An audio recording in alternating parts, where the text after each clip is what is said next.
ST सच्ची कहानियों पर आप सभी का स्वागत है। मेरी माँ एक बहुत पढ़ी लिखी औरत थी और मेरे पापा बिजनेसमैन थे। वे अपने बिजनेस के सिलसिले में बहुत बिजी रहते थे और एक मुसलमान होने के बाद भी बहुत शराब पिया करते थे। पर माँ को और मुझे बहुत चाहते थे और हमारी हर ख्वाहिश पूरी किया करते थे। माँ हमेशा पापा को कहती थी, आप ये शराब पीना छोड़ दीजिए, पर वह अपने बिजनेस में इतने बिजी रहते थे। माँ की इस बात को हमेशा इग्नोर किया करते थे और कहा करते थे, बस तुम अपने काम से काम रखा करो, मेरे पीने खाने पर तुम्हारा कोई पाबंदी नहीं होना चाहिए।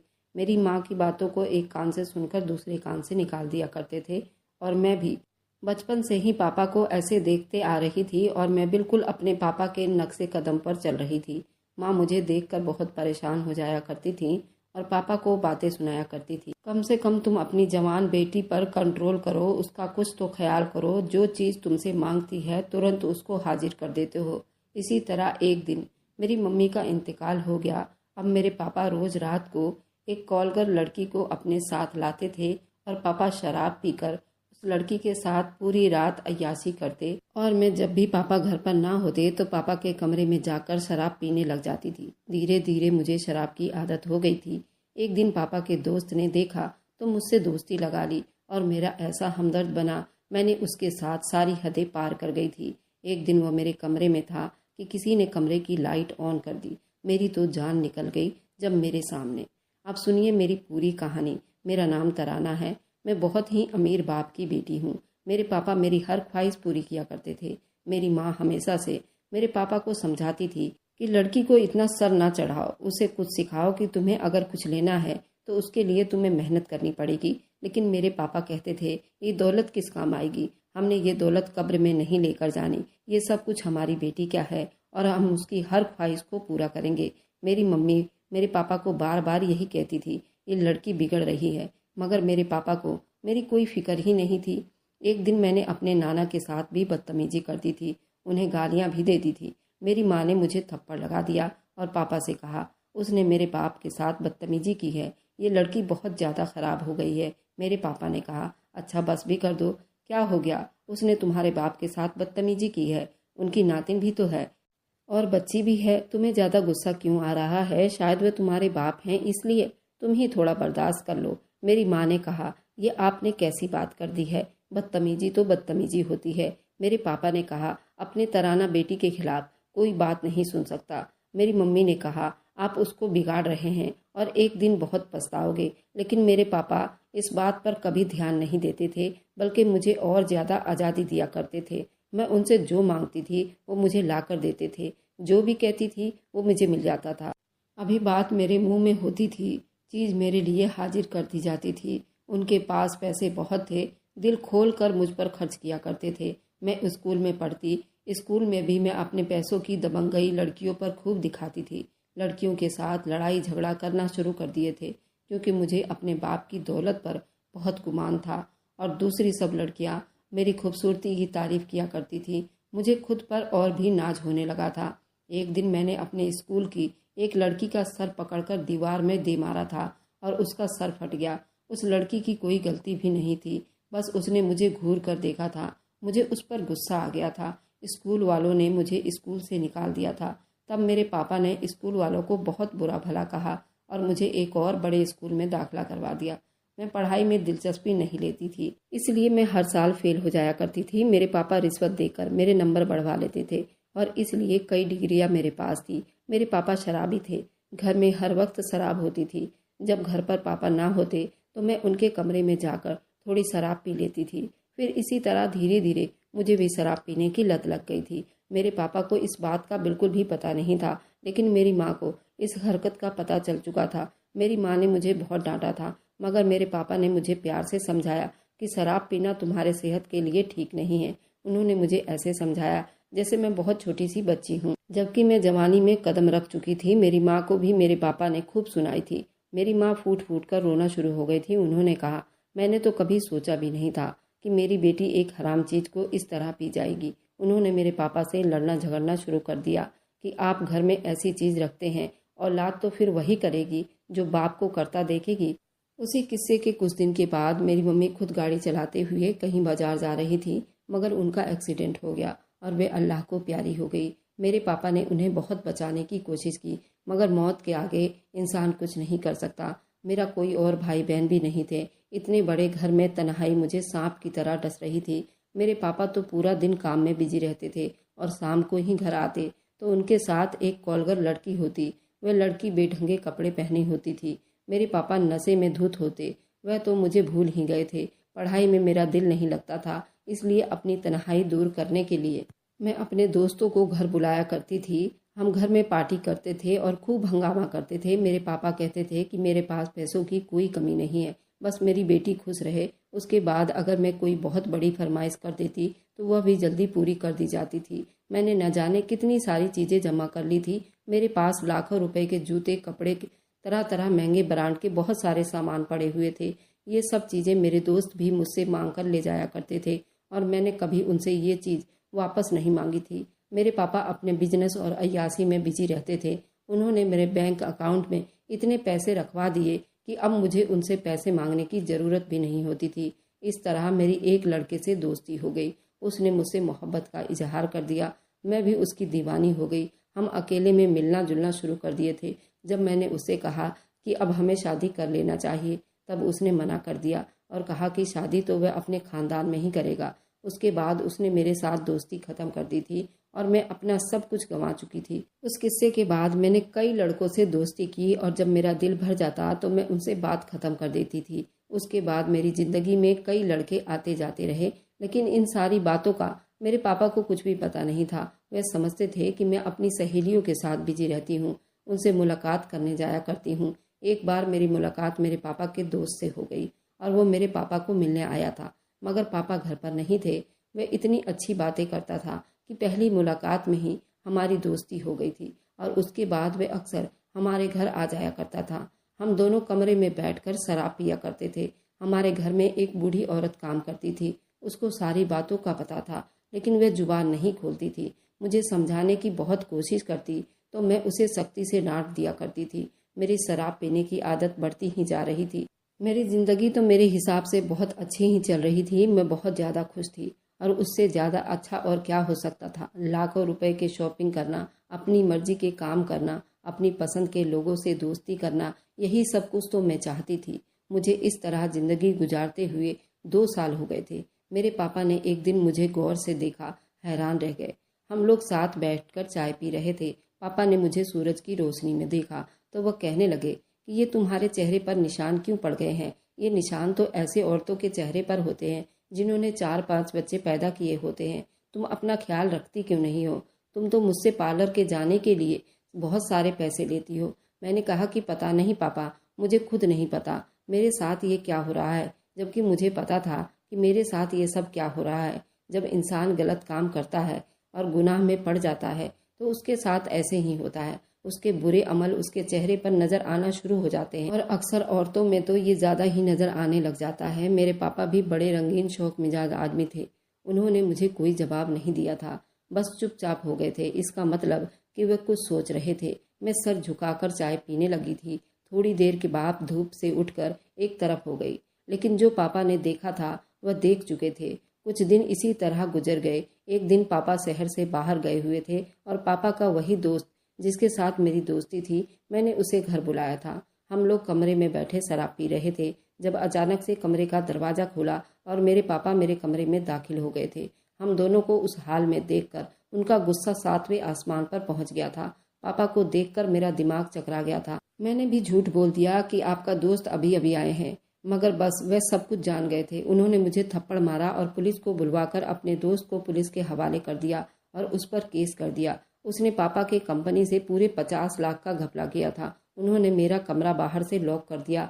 सुबह मेरी जब सहेलियों को घर बुलाया, मुझे पता था वो मेरा साथ देंगी। मेरे पापा ने कहा कि मुझे मेरी बेटी की जो पूरी सच्चाई बताएगा मैं उसे पूरे 10 लाख रुपए दूंगा। मेरे पापा मेरे दोस्तों की कमजोरी से वाकिफ थे। मेरे सभी दोस्तों ने मेरे सारे राज खोल दिए थे। ये दुनिया सिर्फ पैसों के पीछे भागती है। मेरे सहेलियों ने भी मुझसे वफा नहीं की थी, मगर हकीकत तो मैंने भी अपने साथ वफा नहीं की थी। मैं हैरान रह गई। ये वही सहेलियां थी जो मेरे साथ मिलकर ये सब कुछ किया करती थी, लेकिन 10 लाख रुपए के लिए उन्होंने मुझे धोखा दे दिया था। मैं ही पागल थी जो उन पर भरोसा किया करती थी। मेरे पापा ने अपना सर पकड़ लिया था। मैं पापा के सामने शर्मिंदा हो चुकी थी। मेरे पापा ने कहा कि मैंने तुम्हारी हर ख्वाहिश पूरी की है, तुमने जो मांगा तुम्हें ला कर दिया, मगर आज तुमने मेरी इज्जत खाक में मिला दी है। मैं अब सारी जिंदगी सर उठाकर नहीं जी सकूंगा। वह इतना कहकर बाहर चले गए थे। मैं सोचने लगी, पता नहीं अब क्या होगा। मगर अगले ही दिन जो पापा ने मेरे साथ किया, मैं कभी सपने में भी नहीं सोच सकती थी। उन्होंने मेरी शादी करवा दी। शायद यही उनके लिए बहुत अच्छा था, वह मेरी शादी करवा देते। लेकिन मेरी शादी किससे करवाई जा रही थी, ये देखकर मेरे कदमों तले से जमीन निकल गई, क्योंकि उन्होंने मेरी शादी एक फकीर से करवा दी थी। मैं उसको देखते ही हैरान रह गई थी। वह हमारे घर भीख मांगने आया करता था। आज वह आदमी मेरा शौहर बन चुका था।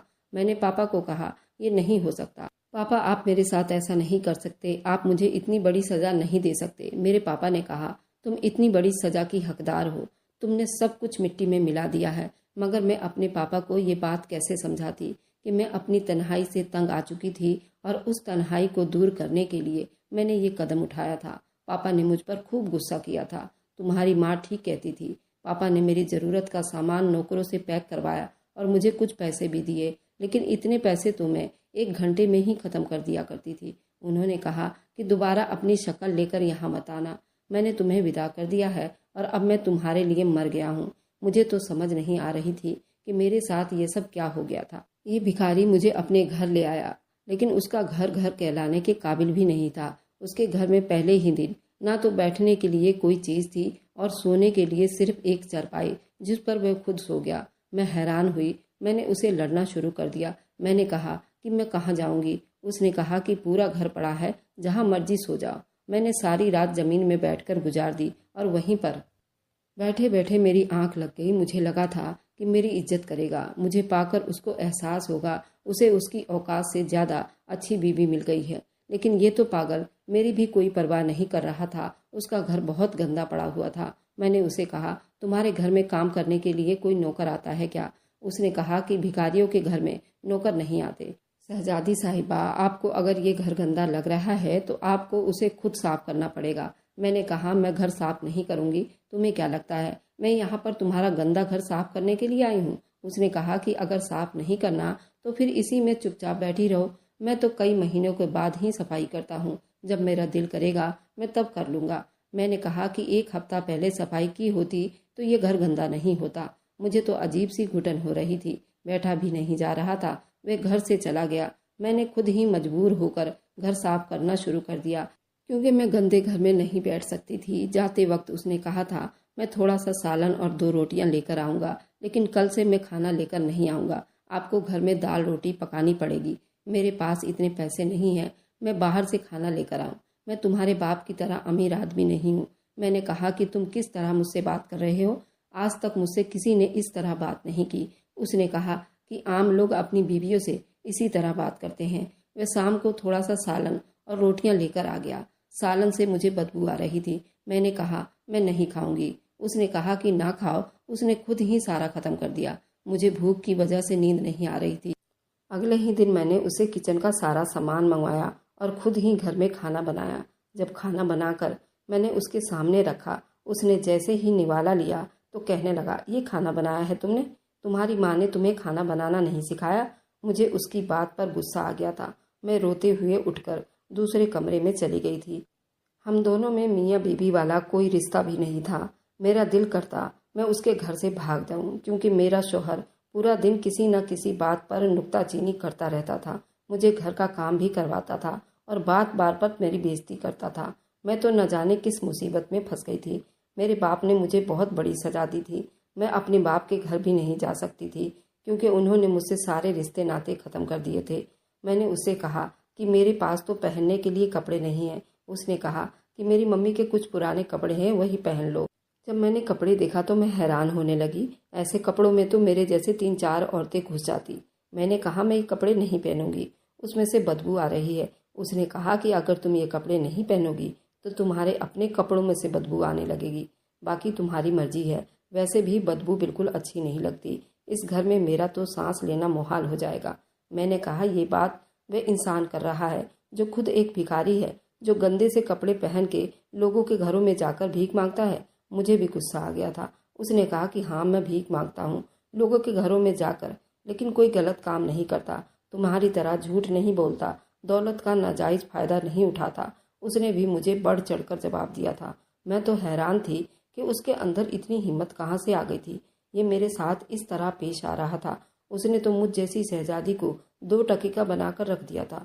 सच कहते हैं कि आपके जिंदगी में आने वाला मर्द ही ये सब कुछ तय करता है। अगर वह आपको पसंद करता है और अगर वह चाहे तो आपको सचमुच शहजादी बनाकर रख सकता है।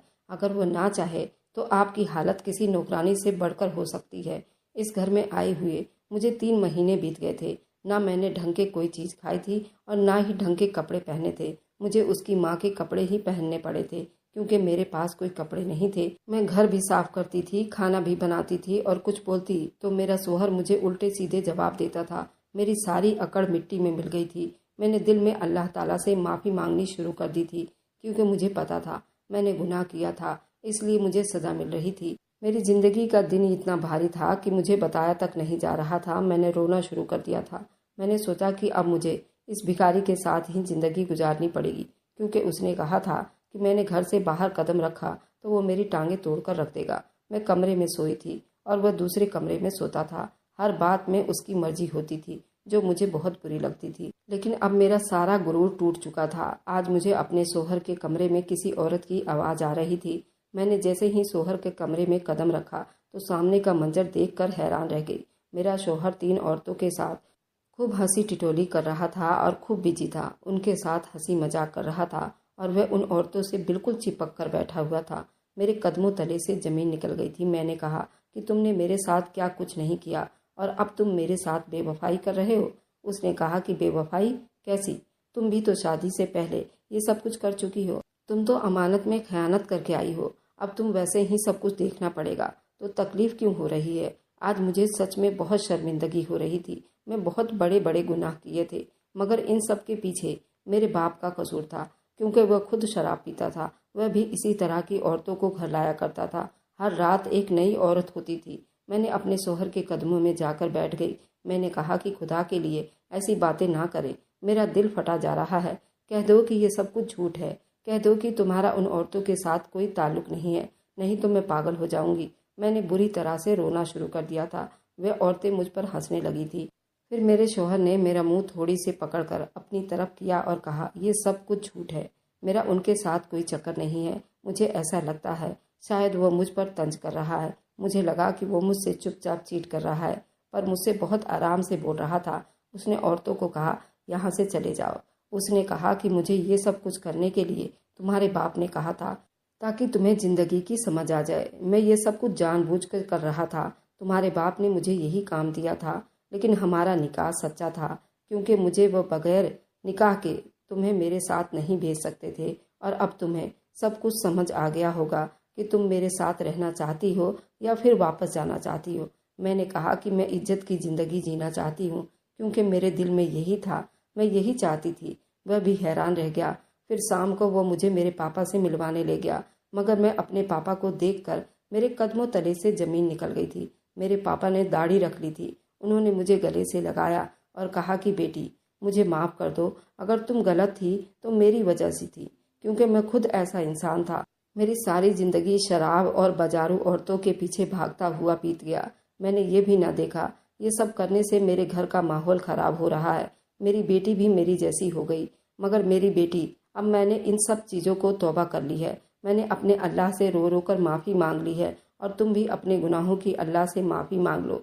मेरे पापा रोते हुए मुझसे माफ़ी मांग रहे थे। मैंने अपने पापा को गले से लगाया। मेरा शौहर कोई भिखारी नहीं था, बल्कि वो मेरे पापा के ऑफिस में काम करता था। उसका असली नाम परवेज़ था और वह बहुत ही नेक इंसान था। पापा ने जानबूझकर उसे भिखारी वाला हुलिया में हमारे घर भीख मांगने के लिए भेजा करते थे ताकि मुझे सच में यकीन हो जाए कि परवेज़ एक भिखारी है। और फिर मेरी उसके साथ शादी कर दी थी। मैंने भी अल्लाह ताला से अपने गुनाहों की माफ़ी मांग ली थी। अगर पापा मेरी शादी परवेज़ से ना करवाते, शायद मैं कभी सही रास्ते पर ना आ सकती थी। उन्होंने मेरी अच्छाई के लिए ये कदम उठाया था। आज मैं और पापा और परवेज़ हज करने के लिए अल्लाह ताला के घर आए हुए थे। पापा ने रो रो कर अल्लाह ताला से अपने गुनाहों की माफ़ी मांग रहे थे। बेशक वो बड़ा मेहरबान रहम करने वाला है और अपने बंदों को माफ़ करने वाला है। हमने मक्का मदीना में हज किया और घर वापस आए। मैंने उस दिन के बाद से परवेज के साथ एक नई जिंदगी शुरू कर दी और उन सभी बुराइयों को पीछे छोड़ दिया। परवेज भी मेरे साथ बहुत खुश। उसने कभी मेरे पिछले जिंदगी का ताना नहीं दिया। मैं और मेरे पापा और परवेज एक ही घर में रहते थे, क्योंकि परवेज का कोई अपना माँ बाप नहीं था। वह अनाथ था। वह मेरे बाप को पाकर बहुत खुश था, क्योंकि उसको एक बाप का प्यार मिल रहा था, और मैं भी बहुत खुश थी, क्योंकि परवेज एक बहुत अच्छा इंसान था। मेरी एक छोटी सी गुड़िया भी पैदा हुई थी, जो कि बहुत ही खूबसूरत है। परवेज उसे बहुत प्यार करता है, लेकिन मेरे बाप की तरह नहीं। उसे हर चीज़ का एहसास दिलवाता है। ये पैसे और दौलत मेहनत से आते हैं, और उसको उतना ही देता है जितना उसको ज़रूरत है, और उसे अपने साथ मेहनत भी करवाता है, क्योंकि मेहनत करेगा आदमी तभी पैसों की कीमत का पता चलेगा, नहीं तो वह भी मेरी तरह अय्यास परस्त हो जाएगा। अगर आप लोग मेरी बात से सहमत हैं तो मुझे कमेंट में ज़रूर बताइएगा। अगर आपको आज की कहानी पसंद आई है तो वीडियो को ज़रूर लाइक कीजिएगा और अपने दोस्तों के साथ शेयर भी कीजिएगा। और हाँ, अगर आपने अभी तक हमारे चैनल को सब्सक्राइब नहीं किया है तो ज़रूर सब्सक्राइब कर ले। मिलते हैं हम अपनी कल की एक नई दिलचस्प कहानी के साथ। मुझ पर सदा अपना प्यार और स्नेह बनाए रखें। सभी को मेरा प्यार भरा नमस्कार दोस्तों।